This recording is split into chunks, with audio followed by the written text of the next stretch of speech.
Hello, boys and girls. Today we're going to be creating a cityscape. A cityscape is a picture of a city. Scape means picture of, and city is a picture of a city. So today all you need is some markers, crayons, a pencil, any drawing tool you have, and your imagination. So let's get started. So first we're going to draw big geometric shapes in all different sizes. I'm using rectangles, and notice I'm being very careful, and I want them to be all different heights, leaving a little space at the top. That way I can add toppers, or the top of the building. This shape, I already included the top by using a diagonal line. When I'm done drawing my shapes across my page, now I'm ready for the toppers. I'm using triangles, a zigzag line that connects. I can use a diagonal line that connects to make a different kind of triangle. I could just add a line for an antenna, and I could use a half circle. Now it's time to show how I enter the building. How will I get inside of the building? I can use squares, half circles, rectangles. I can divide that rectangle to make 2 doors. It is up to you, but we need to make sure we can get inside of your buildings. Now it's time to create windows. You can create rows of squares, and you really want to be careful making sure they are neat rows. Imagine you're going up an elevator and you need to get to the 3rd floor. You don't want those rows of windows to be in different places. So really take your time in creating these windows. Make sure you go all the way to the top of your paper, being very careful. Notice I'm using the same number of windows in each row.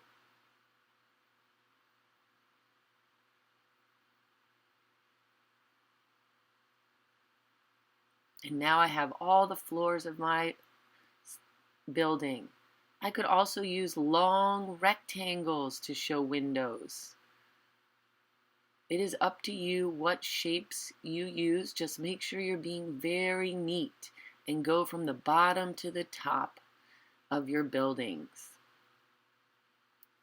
Another way I can represent windows. Oh, don't forget the 1st floor. Another way I can represent windows is with lines. I can just use horizontal lines, lines that lay down. I'm being very careful to space them out evenly. Take your time. Make sure you start at the top and go all the way to the bottom of your paper.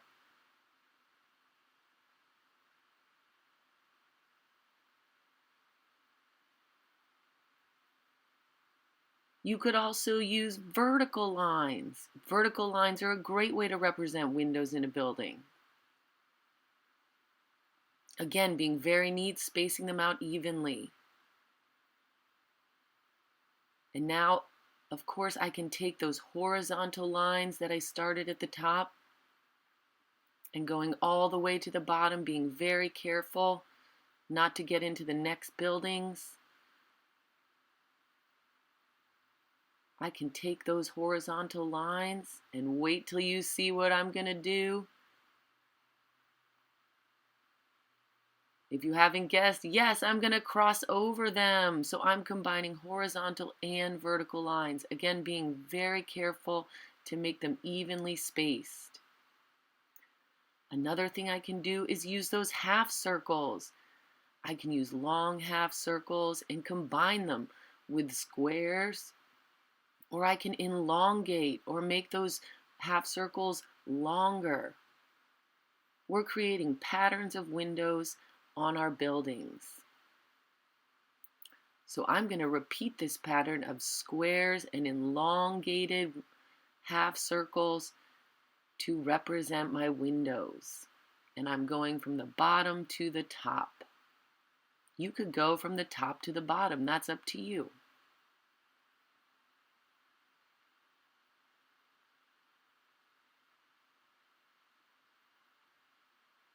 And now we've created our cityscape, a picture of a city. It's time to add color. Be very neat when coloring. This is time lapse, and so it looks like I'm going very fast, but in fact I'm being very neat, going slow, especially around my windows. I want to make sure I fill in that whole space with color. You're going to notice I don't use any blue.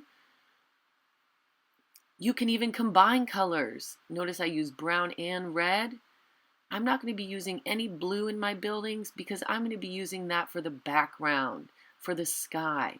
So I'm choosing bright colors and I'm being very neat, especially around the edges. You can create patterns of color. So I'm leaving a space in between each of my shapes so that I can add another color. What color do you think I'll use? Another shade of purple. So I use dark purple and light purple. What patterns can you create? Again, be very neat. Craftsmanship is so important. Go back and add color if you need to. So again, I'm adding a pattern. This time I'm using two different shades of orange. A dark orange and a light orange. Going back and making sure I really fill in that space. For this one, you can see I used a solid color. You might want to use a solid color. I chose gray. In my very last building, I'm choosing a bright red and being very neat going around those windows.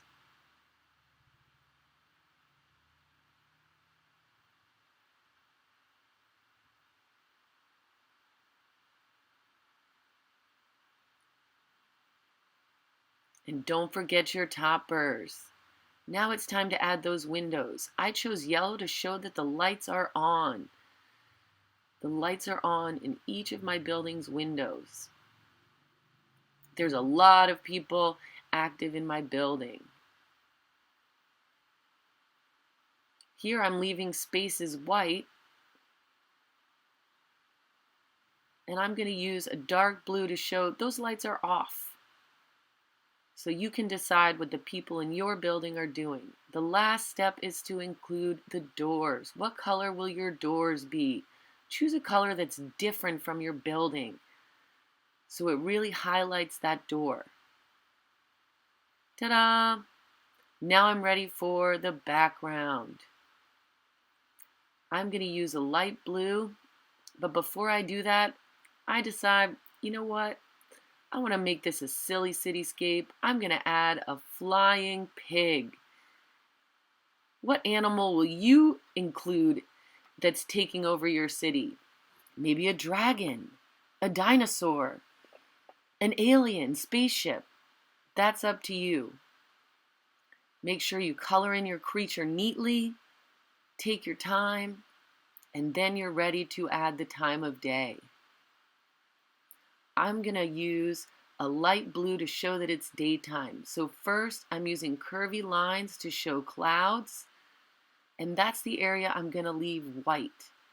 And then I'm going to start, now I'm starting to color in that background, coloring in that sky, and I'm being very neat going from one side to the other and being very careful when I get to my animal, my flying pig.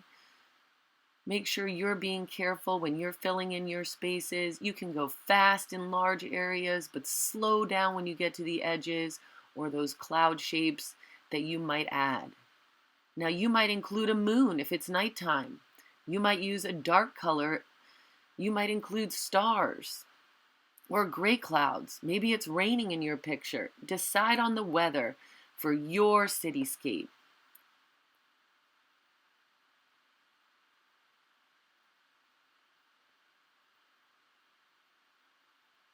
Make sure you look and see that you've filled in all of your spaces so that your picture is complete. Ta-da! All right, boys and girls, you have completed your cityscape. You have drawn all different size buildings, and now you have added color and maybe a special creature that is invading your city. And now it's time to submit your artwork. Remember, you want to hold your iPad parallel to your picture. Make sure it's steady.